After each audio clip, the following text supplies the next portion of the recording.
Ibinahagi po ng isa sa mga key players ng EDSA Revolution 1 ang mga leksyon na dapat isabuhay ng mga Pilipino mula sa mapayapang pag-aaklas laban sa diktaturyang Marcos. Ang ulat mula kay Emil Carion. Sa ika-29 na taong anibersaryo ng mapayapang revolusyon na EDSA 1, may mga sinyales ng demokrasya na nagmarka sa ginawang kabayanihan ng mga kababayan natin na lumusong sa Epifanio de los Santos Avenue. Sa programang Radyobisyon ng Media ng Bayan ay muling sinariwa ni Attorney Colonel Mariano Santiago ang kanyang naging partisipasyon sa EDSA 1. Noon dati, parang kung sino gusto mag-volunteer, na lamang nandyan na, nagdatingan na, punta ako sa Aguinaldo, nag-usap kami ng nasirang si Colonel Gador, sabi niya, sige, doon ka sa labas, dito kami sa loob. Ayun. Tapos, kasi nung bago nangyari yon ay, nainggan niya naman ako na lumipat. Ang isa sa pinakamahirap dito actually dati akong presidential security Yun ang Oh my gosh, opo. Yung pagka iniisip ko paano ba to itong aking loyalty. Meron lang akong isang regret sa Ano yung regret niya, sir? Yung history.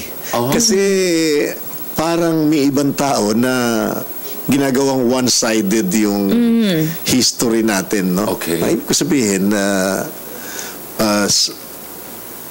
masyadong dapat siguro sulatin ang ating kasaysayan pagkalipas na nawala na lahat yung mga principal actors sa gobyerno. Sa sunod-sunod na araw ng Pebrero 20, 21, 22 hanggang 25 ay tila dumaloy ang magkahalong takot, kasiyahan at nangingibabaw na tapang para marating ang ninanais na pagbabago.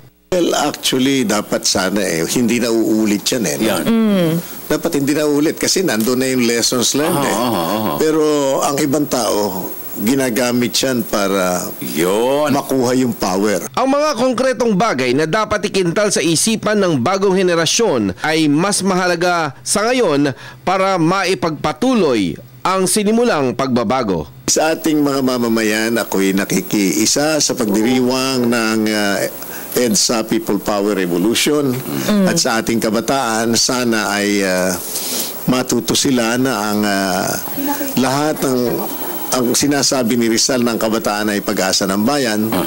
Doon naman sa mga nakatatanda, lalo yung mga left or right, siguro gawin natin yung wag nating i-brainwash itong mga bata na ito. Taon-taon ay pinagdiriwang ang EDSA 1. May mga nakaangkla na kahulugan ang EDSA. Kahit pa magpalit-palit ang administrasyon, nandyan pa rin ang dapat na maging sinulid na magdudugtong mula 1986 hanggang sa ngayon.